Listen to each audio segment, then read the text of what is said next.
So hello friends, welcome Talji English master. আজকে তোমাদের সম্পূর্ণ একটি নতুন তথ্য নিয়ে আলোচনা করব, যেখানে রাজ্যের যে বিদ্যুৎ সংস্থা রয়েছে WBACTCL অর্থাৎ West Bengal state electricity transmission company limited এর তরফ থেকে একটি সম্পূর্ণ নতুন নোটিফিকেশন পাবলিশ হলো, যেখানে তোমাদের টোটাল 3 ধরনের পোস্টে কিন্তু নিয়োগ করা হবে। ঠিক আছে, যেখানে শুধুমাত্র তোমরা বাংলা ভাষা জানলেই কিন্তু যোগ্য। ঠিক আছে, বেঙ্গলি ল্যাঙ্গুয়েজ জানলেই তোমরা যোগ্য এবং রাজ্যে তোমরা 23টি জেলার যে কোনো প্রান্ত থেকে অ্যাপ্লাই করতে পারবে। পুরুষ মহিলা সবাই কিন্তু আবেদনযোগ্য। শুধুমাত্র তোমাদের যদি বয়স হতে হয় 18 বছর, তোমরা বয়স হলে কিন্তু আবেদনযোগ্য। ঠিক আছে, এখানে আরেকটা গুরুত্বপূর্ণ কথা, তোমাদের এখানে কিন্তু কোনো রকম এক্সাম হবে না। ঠিক আছে, কোনো রকম এক্সাম হবে না, শুধুমাত্র তোমাদের অ্যাপ্লাই করতে হবে এবং তোমাদের ডকুমেন্ট ভেরিফিকেশান হবে, তারপর তোমাদের কিন্তু সিলেকশন হবে। ঠিক আছে, তো চলো তোমরা কিভাবে আবেদন করবে, ঠিক আছে, কোথায় আবেদন করতে হবে, পুরো ডিটেলস আর কী কী যোগ্যতা লাগছে, পুরো ডিটেলস কিন্তু আজকের ভিডিওতে থাকছে।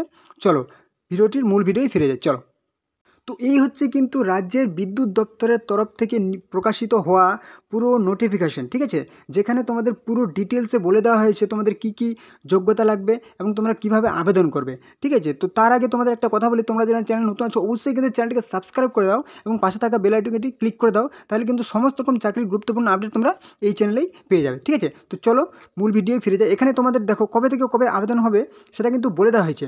এখানে কি বলেছে, তোমাদের 22/1/2025, ঠিক আছে, জানুয়ারি মাসের 22 তারিখে কিন্তু ফর্ম ফিল আপ শুরু হয়েছে, মানে তোমাদের অ্যাপ্লিকেশান রিসিভড হবে, মানে নেওয়া হবে, এবং তোমাদের কিন্তু ফেব্রুয়ারির 13 তারিখ পর্যন্ত কিন্তু তোমরা আবেদন করতে পারবে। ঠিক আছে, এই ফেব্রুয়ারির 13 তারিখ পর্যন্ত তোমাদের কিন্তু লাস্ট ডেট। তো এখানে তোমাদের কিন্তু যে সমস্ত ডকুমেন্টসগুলি চাওয়া হয়েছে, কি বলেছি, application as per prescribe format. ঠিক আছে, তোমাদের একটা ফরম্যাট দেওয়া হয়েছে, সেই ফরম্যাট ফিল আপ করে কিন্তু তোমাদের সাবমিট করতে হবে। ঠিক আছে, তারপরে প্রুফ অফ আইডেন্টিটি হিসাবে তোমাদের কি ভোটার কার্ড দিতে পারো বা যে কোনো একটা দিতে পারো। ঠিক আছে, প্যান কার্ড বা আধার কার্ড যে কোনো একটা তোমরা দিলে কিন্তু হবে। এজ প্রুফ হিসাবে তোমরা কিন্তু বার্থ সার্টিফিকেট দিতে পারো বা মাধ্যমিকের অ্যাডমিট কার্ড যে কোনো একটা দিতে পারো। ঠিক আছে, অল মার্কশিট, মানে যে সমস্ত কোয়ালিফিকেশান তুমি আবেদন করবে সেই কোয়ালিফিকেশানের মার্কশিট তোমাকে দিতে হবে। এবার এই সমস্ত পয়েন্টগুলো বলেছে, এইগুলা কিন্তু শুধুমাত্র যদি তোমার এক্সপিরিয়েন্স থাকে তাহলে কিন্তু তোমাকে দিতে হবে, যদি না থাকে তাহলে কিন্তু এগুলা দেওয়ার কোনো প্রয়োজন নেই। ঠিক আছে, যেমন তোমাদের প্রথমে আমি বললাম 3 ধরনের পোস্টে কিন্তু তোমাদের নিয়োগ করাবে। ঠিক আছে, এখানে বলে দেওয়া হয়েছে ডিটেলস অফ দ্য পোস্টস। ঠিক আছে, 3 ধরনের যে পোস্ট নিয়োগ করা হবে সেই পোস্টগুলি ডিটেলসে বলে দেওয়া হয়েছে। যেমন তোমাদের কী কী আছে এখানে, নাম্বার 1-এ কী ধরনের পোস্ট, স্পেশাল অফিসার সিকিউরিটি। ঠিক আছে, এখানে কিন্তু তোমাদের স্যালারিটা একবার দেখানো, 50,000 কিন্তু তোমাদের স্যালারি পুরো অফিসিয়াল নোটিফিকেশানে উল্লেখ করা হয়েছে, এটা কিন্তু মুখের কথা নয়। তারপর হচ্ছে স্পেশাল অফিসার ল্যান্ড, যেখানে 48,000 কিন্তু তোমাদের স্যালারি। ঠিক আছে, এবার বছর বছর কিন্তু ইনক্রিজ হতে থাকবে। তারপর হচ্ছে কি সার্ভেয়র, যেখানে তোমাদের কি সার্ভেয়র পদে 27,000 কিন্তু স্যালারি কিন্তু থাকছে। ঠিক আছে, যেখানে সবাই আবেদন যোগ্য। নেক্সট, এবার এখানে কিছু জেনারেল ইনস্ট্রাকশন দেওয়া হয়েছে, যার মধ্যে তোমাকে এখানে পরিষ্কারভাবে বলে দিয়েছে যে তোমাকে কিন্তু অবশ্যই অ্যাবিলিটি থাকতে হবে কি, read, speak and right, Bangla ভাষায় পড়তে হবে, বলতে হবে এবং লিখতে হবে, কিন্তু অবশ্যই তোমাকে জানতে হবে, তাহলে কিন্তু তুমি যোগ্য। ঠিক আছে, এবারে বলি আরেকটা গুরুত্বপূর্ণ জব লোকেশন, তোমাদের কোথায় কোথায় পোস্টিং পড়তে পারে। ঠিক আছে, যেমন বলেছে কি কর্পোরেট অফিস কলকাতা 1, ঠিক আছে, তাছাড়াও Medinipur transmission zone 1, next Durgapur field zonal office 1, corporate office Kolkata 1, মানে বিভিন্ন রকম রাজ্যের বিভিন্ন রকম যে তোমাদের বিদ্যুৎ অফিস আছে, ঠিক আছে, ইলেকট্রিক অফিস, সেখানে কিন্তু তোমাদের পোস্টিং পড়ে যাবে। ঠিক আছে, দুর্গাপুর ফিল্ড জোনাল অফিস 1।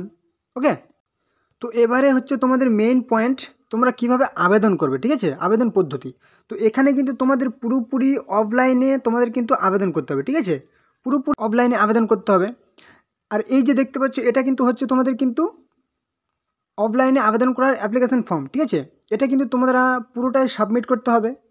পুরো যে দেখতে পাচ্ছ এগুলোকে সব পুরোটাই সাবমিট করার পর কিন্তু তোমাদের যে ঠিকানা দেখতে পাচ্ছ এই নির্দিষ্ট ঠিকানায় কিন্তু ডাক পোস্ট অফিসের মাধ্যমে কিন্তু তোমাদেরকে পাঠিয়ে দিতে হবে। ঠিক আছে, তো তোমাদেরকে আমি দেখিয়ে দিচ্ছি তোমরা কী কী সাবমিট করতে হবে, মানে কী কী তোমাদের ফর্মটি ফিল আপ, কীভাবে তোমরা ফর্মটি ফিল আপ করবে। ঠিক আছে, তো ফার্স্ট অফ অল কিন্তু তোমরা তারপর একটা যে লেফাফায় ভরিয়ে কিন্তু একটা নির্দিষ্ট খামে ভরিয়ে এটা কিন্তু পাঠিয়ে দিতে হবে। এই যে ঠিকানা দেখতে পাচ্ছ, ঠিকানাটা একবার দেখে নাও, to the general manager HR&A, ঠিক আছে, ট্রেনিং প্ল্যানিং অ্যান্ড এলিয়েন্ট সার্ভিসেস, ঠিক আছে, 8th ফ্লোর, ডি ব্লক, বিদ্যুৎ ভবন, কলকাতা 700091, ঠিক আছে।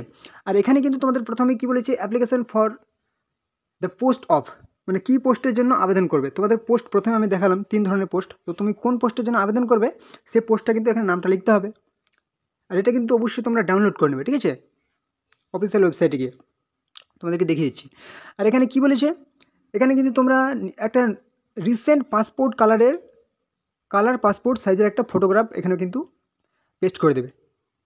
এবারে নেক্সট চলে আসি কি, তোমাদের প্রথমেই বলেছে কি name in full in block letter, ঠিক আছে, পুরো নামটা এখানে পুরো বড় হাতের ইংরেজি বড় হাতের অক্ষরে কিন্তু লিখতে হবে, ঠিক আছে, ব্লক লেটারে। ফাদার্স নেম, বাবার নাম, যদি মেয়ে হয় ফিমেল হয় বিয়ে হয়ে যায় তাহলে হাজব্যান্ডস নেম এখানে কিন্তু দিয়ে দিতে হবে। এবার কি বলেছে অ্যাড্রেস, ঠিক আছে, অ্যাড্রেসে কী করবে তুমি, পার্মানেন্ট অ্যাড্রেস, তুমি প্রেজেন্ট অ্যাড্রেস বর্তমানে তুমি কোন ঠিকানায় বসবাস করছো, ঠিক আছে, সেই ঠিকানাটা এখানে দেবে। এবং সেই ঠিকানা যদি একই হয় পার্মানেন্ট অ্যাড্রেস, মানে আগের মানে তুমি যেটা তোমার স্থায়ী ঠিকানা সেটা যদি একই হয় তাহলে সেটা ডুএস করে দেবে, একই রকম একই ঠিকানা দিয়ে দেবে, ঠিক আছে। এবার কী বলেছে ডেট অফ বার্থ, তোমার জন্ম তারিখ দিয়ে দেবে, এজ দিতে হবে, জেন্ডার সিলেক্ট করতে হবে, nationality Indian, gender male female, religion Hindu Muslim খ্রিস্টান যা হয় সিলেক্ট করবে, ক্যাটাগরি তুমি যদি জেনারেল পড়ো সেটা দেবে, এসসি পড়ো দেবে, এসটি বা ওবিসি বি যেটা হবে তোমার ক্যাটাগরি সেটা কিন্তু দেবে, সাবকাস্ট। হচ্ছে ম্যারিটাল স্ট্যাটাস, বিবাহিত হলে কি ম্যারিড দেবে, অবিবাহিত হলে আনম্যারিড দেবে, মোবাইল নাম্বার বা ল্যান্ডলাইন নাম্বার, ঠিক আছে, বর্তমানে তো ল্যান্ডলাইন খুব কমই থাকে, মোবাইল নাম্বার এখানে দিতে হবে যেটা কিন্তু অ্যাক্টিভ, মানে ফোন করলে পাওয়া যাবে, ঠিক আছে। তারপর কি বলেছে যোগাযোগের জন্য কিন্তু ইমেল আইডি দিলে খুব ভালো হয়, ঠিক আছে। তারপর ল্যাঙ্গুয়েজ, এখানে খুবই একটা কথা বলেছে কি, যেটা প্রথমে তোমাদেরকে বললাম কি ল্যাঙ্গুয়েজ নন, বাংলা ল্যাঙ্গুয়েজ, ঠিক আছে, ল্যাঙ্গুয়েজেস নন, অবশ্যই দেবে কি রিড বলতে পারো, মানে তুমি কি কি ল্যাঙ্গুয়েজ দিতে পারো, এখানে যদি বেঙ্গলি উল্লেখ করো, বেঙ্গলি, ইংলিশ, হিন্দি, ঠিক আছে, রিড রাইট স্পিক এরকম করে তোমাকে দিতে হবে।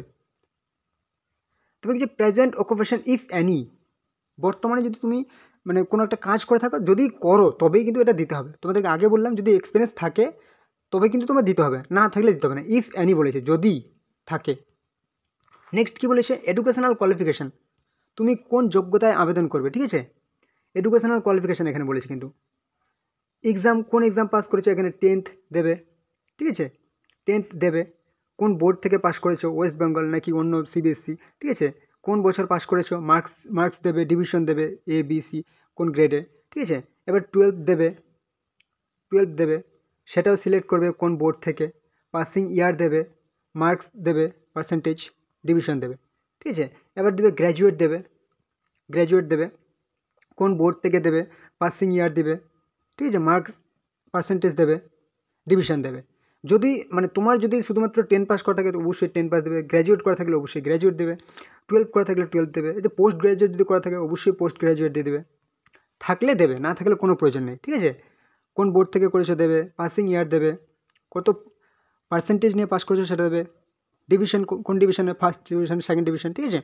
এবার কি বলেছে পোস্ট কোয়ালিফিকেশান বা এক্সপিরিয়েন্স, ঠিক আছে, এটা তো প্রথমে তোমাদেরকে বললাম যদি তোমাদের থাকে তাহলে কিন্তু এগুলা করবে, অর্গানাইজেশন কোন কিসের সঙ্গে যুক্ত ছিল কোন কাজে ছেড়ে, ডেজিগনেশন কেন তুমি ছাড়লে, ঠিক আছে, ফ্রম কবে থেকে কবে পর্যন্ত, ঠিক আছে, র্যাঙ্ক দেবে, গ্রস স্যালারি দেবে, ঠিক আছে, এগুলো যদি থাকে তাহলে কিন্তু শেষেরগুলো এই পয়েন্টগুলো কিন্তু তোমাকে করতে হবে, ঠিক আছে, আর না থাকলে কোনো প্রয়োজন নেই। আবার শেষের বেলা কী করবে তুমি, এই যে দেখতে পাচ্ছ I do hereby declare that, মানে সমস্ত ইনফরমেশান তুমি নিজে করলে এবং সমস্ত ইনফরমেশান কিন্তু তোমার মতামত অনুযায়ী সমস্ত ঠিক, ঠিক আছে, এটা তুমি সম্মতি দিলে। তারপর এখানে ডেট দেবে কত তারিখে তুমি ফর্মটি ফিল আপ করলে এবং কবে তুমি সাবমিট করবে জমা দেবে, ঠিক আছে। তারপর প্লেস দেবে কোথা থেকে করলে, গ্রামের নাম লিখে দেবে, নিজের বাড়ির ঠিকানা জায়গা দিয়ে দেবে শুধু, ঠিক আছে। এবার সিগনেচার অফ দ্য ক্যান্ডিডেট, তোমার কিন্তু এখানে একটা ফুল সিগনেচার দিয়ে দেবে, ঠিক আছে। তো এই হচ্ছে তোমাদের কিন্তু পুরো অ্যাপ্লিকেশান ফর্ম, এটা অবশ্যই ফিল আপ করে নেবে, তারপর যেভাবে বললাম কিন্তু ফিল আপ একদম এই ঠিকানায় কিন্তু পাঠিয়ে দেবে, ওকে। তো চলো আজকের ভিডিও এটুকুই। আশা করি তোমাদের গুরুত্বপূর্ণ ইনফরমেশন প্রোভাইড করতে পেরেছি। তোমরা যারা চ্যানেল নতুন আছো অবশ্যই কিন্তু চ্যানেলটিকে সাবস্ক্রাইব করে দাও, তাহলে কিন্তু সমস্ত রকম গুরুত্বপূর্ণ আপডেট তোমরা এই চ্যানেলে পেয়ে যাবে। সমস্ত রকম চাকরির, যত রকম চাকরি আছে সমস্ত রকম গুরুত্বপূর্ণ চাকরির ফর্ম ফিল আপের আপডেট তোমরা এই চ্যানেলে সবার আগে পেয়ে যাবে। অবশ্যই চ্যানেলটিকে সাবস্ক্রাইব করে দাও এবং ভালো লাগলে অবশ্যই কিন্তু একটি করে লাইক করো। তোমাদের লাইক কিন্তু আমার কাছে অনেক বড় পাওনা। তোমরা লাইক করলে কিন্তু আমি ভালো ভিডিও আনার উৎসাহ পাই, ঠিক আছে। আর অবশ্যই কিন্তু ভিডিওটি বন্ধুদের সাথে শেয়ার করে দাও, যাতে তোমাদের বন্ধুরাও কিন্তু ফর্মটি ফিল আপ করতে পারে। আর কোনো রকম সমস্যা হলে কিন্তু কমেন্টে জানাবে, কোনো রকম প্রশ্ন থাকলে কমেন্টে জানাবে, ঠিক আছে। চলো পরবর্তী ভিডিও আবার দেখাবে। জয় হিন্দ, জয় ভারত।